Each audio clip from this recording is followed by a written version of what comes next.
అందరూ మీన్స్ కామన్‌గా ఈ మిస్టేక్ చేస్తున్నారు కదా! అందులో మీరు కూడా ఉన్నారా? ఏం లేదండి. మనం ఏదన్నా స్టార్ట్ చేయలేకపోవడానికి చాలా కారణాలుంటాయి. కానీ సొల్యూషన్ కూడా ఉంది. అదేంటంటే ఒక స్టూడెంట్ లైఫ్‌లో జరిగిన ఒక సంఘటన చెప్తాను. అదేంటంటే ఒక అమ్మాయి ఉండేది స్టూడెంట్. తనకి చాలా డౌట్స్ ఉండేయండి. ఆ డౌట్స్‌తో తను ఏది స్టార్ట్ చేయకుండా టైమ్ వేస్ట్ చేసుకుంది. అంటే తను ఎలా ఆలోచించేదంటే, నాకు స్టిచ్చింగ్ అనేది వస్తదా? నేను డిజైన్స్ ఇందులో క్రియేట్ చేయగలనా? నాకు ఇది స్టార్ట్ చేశాక కస్టమర్స్ నాకొస్తారా?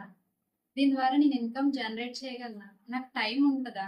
నాకు పిల్లలున్నారు. నేను ఇది ఎలాగా ముందుకు తీసుకెళ్ళాలి? నేను టైం ఎలా మేనేజ్ చేసుకోగలను? నాకు ఫ్యామిలీ సపోర్ట్ చేస్తారా? ఒకవేళ మిషన్ కొంటే చాలా కాస్ట్ అయిపోద్ది. నేనది కొనగలనా? తీరా నేను స్టార్ట్ చేశాక నాకు గ్రోత్ లేకపోతే ఏం చేయాలి? అని ఎలా రకరకాలుగా ఆలోచించి తను ఏ స్టెప్పు తీసుకోకుండా టైం వేస్ట్ చేసింది. కొద్ది రోజులయ్యాక తను రియలైజేషన్ అయ్యి ఒక స్టెప్ తీసుకొని మెల్లగా ప్రాక్టీస్ చేయడం స్టార్ట్ చేసింది. అలా ఇప్పుడు స్టార్ట్ చేస్తే ఇప్పుడు తను డ్రెసెస్ కుట్టడం నేర్చుకుంది. దాని ద్వారా ఇన్‌కమ్ కూడా జనరేట్ చేస్తుంది. ఇక్కడ ప్రాబ్లమ్ టైలరింగ్, స్టిచ్చింగ్ అనేది కాదండి. ఏంటంటే సెల్ఫ్ డౌట్. మీకు కూడా ఎలా సెల్ఫ్ డౌట్ ఉండే ఫ్రెండ్స్ ఉన్నారా? ఉంటే ఈ రీల్ వాళ్ళకి యూజ్ అవుతుంది. తప్పకుండా షేర్ చేయండి. ఇంతకీ మీరు ఏ డౌట్ వల్ల స్టార్ట్ చేయకుండా ఆగిపోయారు? నాకు కామెంట్‌లో చెప్పండి. Thank you.